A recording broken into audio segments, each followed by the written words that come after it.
Hello everyone, स्वागत है आप सभी का स्टडी विद कविता में। तो गाइस, आज का जो हमारा क्वेश्चन है वो एक टिप्पणी है जो बहुत ही महत्वपूर्ण टिप्पणी है। तो आज का हमारा क्वेश्चन है, विकास की बड़ी परियोजनाएं पारिस्थितिकी चिंता का कारण बन जाती हैं। तो ये हमारा टिप्पणी है, ठीक है। आप देख सकते हैं डीडी यूनिवर्सिटी में 2017 में आया है। तो अगर वीडियो आपको अच्छी लगे, पसंद आए तो वीडियो को लाइक और चैनल को सब्सक्राइब ज़रूर कर लीजिएगा।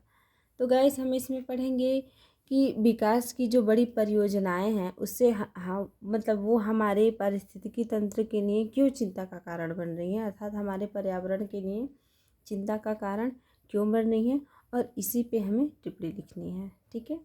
तो हम देखेंगे इसमें, आज किसी भी देश, राज्य, समाज की सबसे बड़ी आवश्यकता है विकास। बिना विकास के देश, राज्य या समाज प्रगति के मार्ग पर नहीं अग्रसर हो सकता। राजनीति से लेकर प्रशासन तक केवल एक ही मुद्दा है, वो है विकास का। विकास किसी भी कीमत पर होना चाहिए। यदि व्यक्ति समाज का विकास हो रहा है तो माना जाता है कि देश में समृद्धि व खुशहाली आ रही है। पैसों और भौतिक संसाधनों का अधिकाधिक प्रवाह ही समृद्धि का अर्थ है, ठीक है। तो हम देखते हैं कि आज किसी भी राज्य में देख लीजिए, किसी भी देश में देख लीजिए, अगर कोई सबसे बड़ी आवश्यकता है तो क्या है? विकास है। और बिना विकास के देश का और राज्य का विकास नहीं हो सकता, और देश जो है प्रगति के मार्ग पर या समाज प्रगति के मार्ग पर नहीं जा सकता है, अग्रसर नहीं हो सकता है। तो राजनीति से लेकर प्रशासन तक केवल एक ही मुद्दा है, वो क्या है? विकास है। कोई भी राज्य हो, किसी का भी राज्य हो, कोई भी राज्य सरकार हो, उसमें क्या है? सबसे बड़ा मुद्दा क्या है? वो विकास का है। तो हम देखते हैं कि अगर व्यक्ति समाज का विकास हो रहा है तो ये मान लिया जाता है कि देश में समृद्धि हो रही है और खुशहाली हो रही है।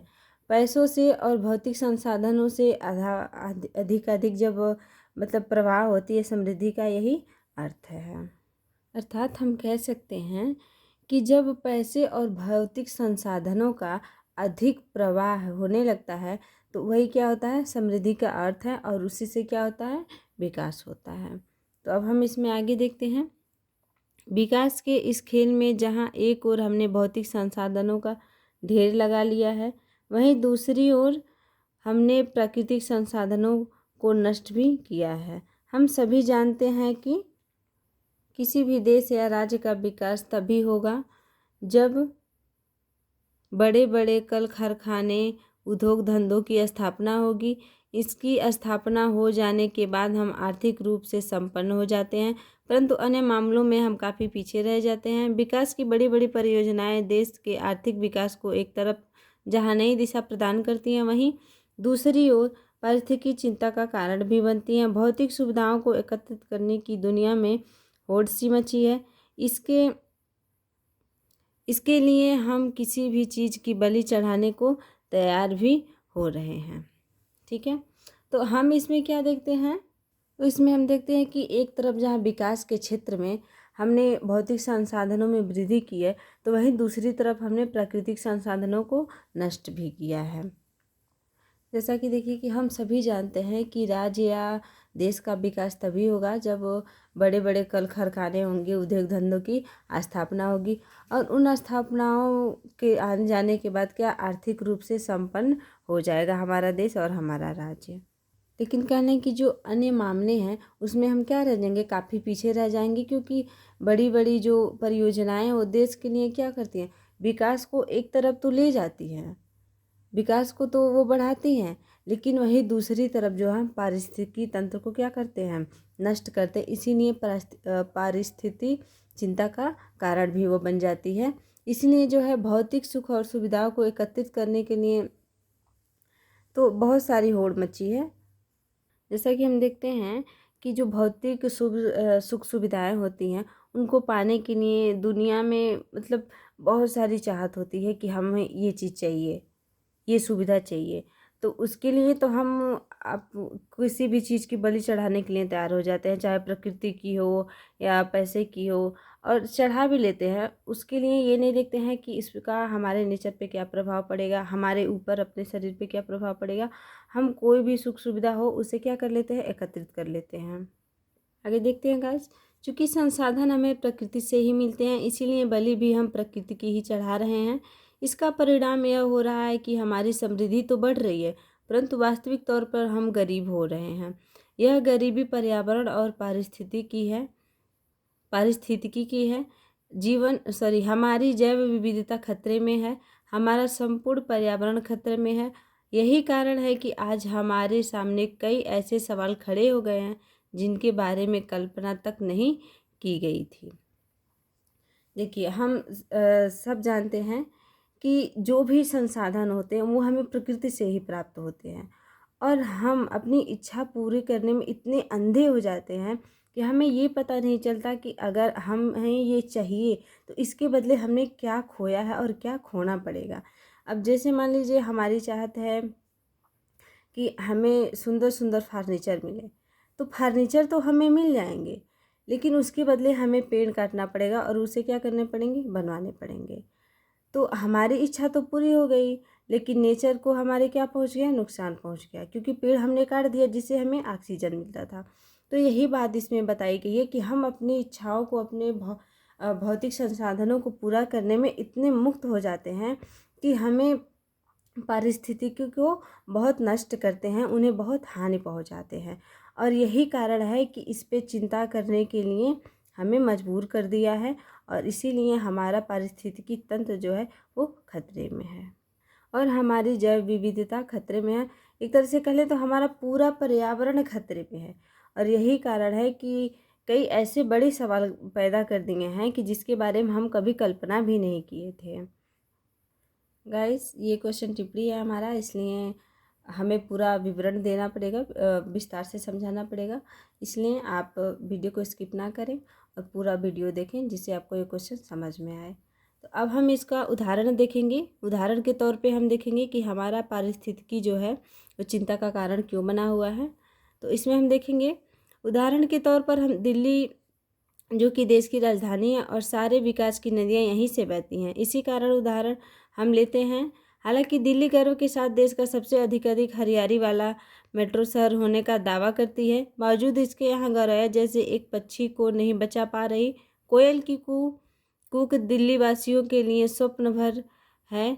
विकास के सवाल पर पशु पक्षियों की बलि तो चढ़ानी ही पड़ी। इस मानसिकता को अगर स्वीकार कर लिया जाए तो भी दिल्ली की चिंताएं काफ़ी भयावह हैं। देश की एक प्रमुख नदी यमुना के किनारे बसे होने के बावजूद दिल्ली के पास अपना पीने का पानी नहीं बचा है। तो उदाहरण में हम क्या देखते हैं कि दिल्ली जो हमारी राजधानी है, ठीक है, तो हम उसी का उदाहरण लेते हैं क्योंकि इसमें बताया गया है कि जो विकास है वो दिल्ली से ही शुरुआत होता है। जो विकास उसका दिल्ली बहुत दावा करता है। वो कहता है कि देश का सबसे अधिक हरियाली वाला मेट्रो शहर होना है, मतलब है दिल्ली में। लेकिन अगर मान लीजिए देश का सबसे बड़ा हरियाली वाला मेट्रो शहर है, तो दिल्ली में यह बताया जा रहा है कि गौरैया जैसे एक पक्षी को नहीं बचा पा रही, और कोयल की कूक तो दिल्ली वासियों के लिए सिर्फ सपनों में है, अर्थात तो कोयल की कूक तो वो सिर्फ सपनों में सुनते हैं। और विकास के सवालों पर पशु पक्षियों की बलि तो चढ़ानी पड़ी, लेकिन मानसिकता को अगर इस मानसिकता को स्वीकार कर लिया जाए कि पशु पक्षियों की बलि चढ़ानी पड़ी है, तो दिल्ली की जो चिंताएं हैं वो काफ़ी भयावह हैं। और देश की जो एक प्रमुख नदी यमुना नदी के किनारे दिल्ली बसा हुआ है, इसके बावजूद भी दिल्ली वासियों को पीने के लिए अपना शुद्ध पानी नहीं है। इसीलिए विकास की जो बड़ी परियोजनाएं हैं वो पारिस्थितिकी चिंता का कारण बनी हैं, और इसीलिए भी बन जाती हैं कि जहाँ कहीं भी इन परियोजनाओं का क्रियान्वयन होता है वहाँ के संपूर्ण पर्यावरण को ये हानि पहुँचाता है। तो हम इसमें पढ़े हैं कि इसमें बताया गया है कि दिल्ली एक गौरैया जैसे पक्षी को नहीं बचा पाई। तो इसका कारण ये है कि जब मान लीजिए पेड़ काट दिए जाएंगे अपनी इच्छा पूर्ति के लिए, अपने शौक़ के लिए, तो पेड़ काट दिए जाएंगे तो उस पर पशु पक्षी नहीं बैठेंगे, पक्षी तो नहीं लेकिन पक्षी उस पर नहीं बैठेंगे, और उसके नीचे पशु विचरण नहीं करेंगे। तो यही बताया गया है कि इसमें पशु पक्षियों की बलि चढ़ानी पड़ी, इसीलिए ये चिंता काफ़ी भयावह हो गई है। और दिल्ली में प्रदूषण इतना ज़्यादा है कि नदी यमुना नदी के पास बसे होने के कारण भी उसे पीने का अपना शुद्ध पानी नहीं है। तो इसीलिए बताया गया है कि जहाँ भी बड़ी परियोजनाएं जो है वहाँ क्रियान्वयन में है अर्थात कार्यरत हैं, वहाँ संपूर्ण पर्यावरण को ही हानि है और संपूर्ण पर्यावरण को हानि पहुँच रहा है। आगे देखते हैं, कल कारखानों को लगाने के लिए भूमि की आवश्यकता होती है। जब इनकी स्थापना होती है तो कृषि योग्य भूमि का अधिग्रहण कर उस पर कारखानों की स्थापना कर दी जाती है। इसके एक तरफ जहां उपजाऊ भूमि का दोहन होता है, वहीं इससे निकलने वाली जहरीली गैसें पूरे वायुमंडल में फैलकर संपूर्ण वायु को प्रदूषित करती हैं। इसके साथ इसके द्वारा जो भी अपशिष्ट नदियों में प्रवाहित किए जाते हैं, उनसे हमारी नदियाँ भी दूषित हो रही हैं और हमारा भूजल भी दूषित हो रहा है। साधारण शब्दों में कहें तो विकास की जो भी बड़ी परियोजनाएं लगती हैं वो हमारे पर्यावरण को पूरी तरह से प्रदूषित करती हैं, चाहे वह भू प्रदूषण हो या जल ध्वनि या वायु प्रदूषण के रूप में हो।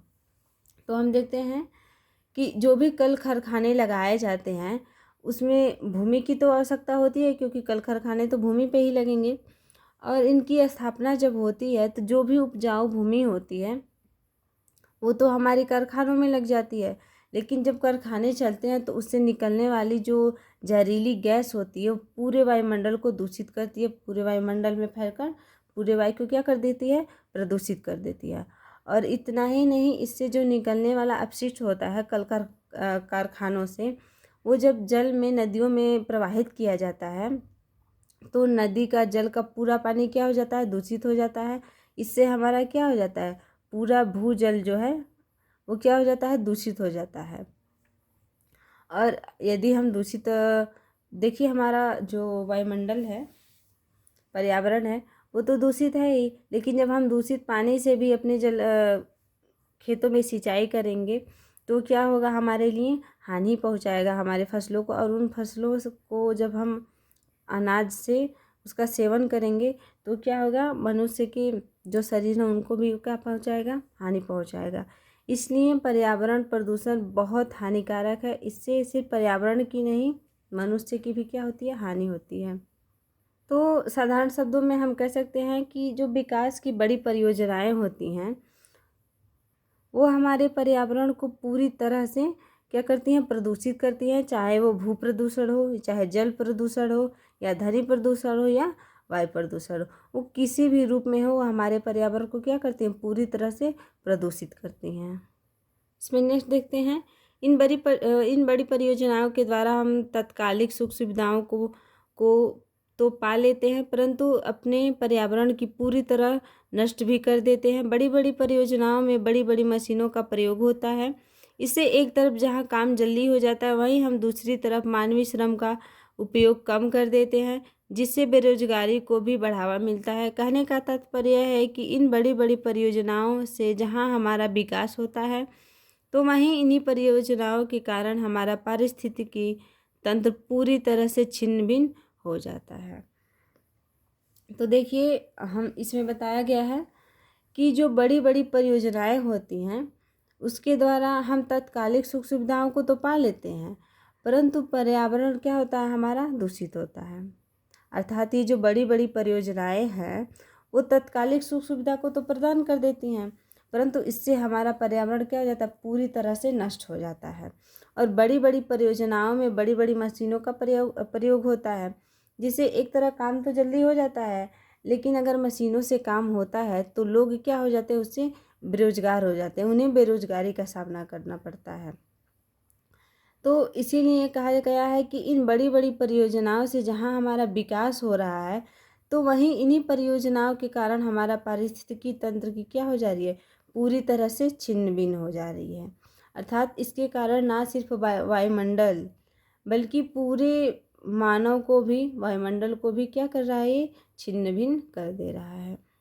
तो गाइस, अगर आपको वीडियो अच्छा लगा हो, क्वेश्चन समझ आया है, तो वीडियो को लाइक और चैनल को सब्सक्राइब जरूर कीजिएगा।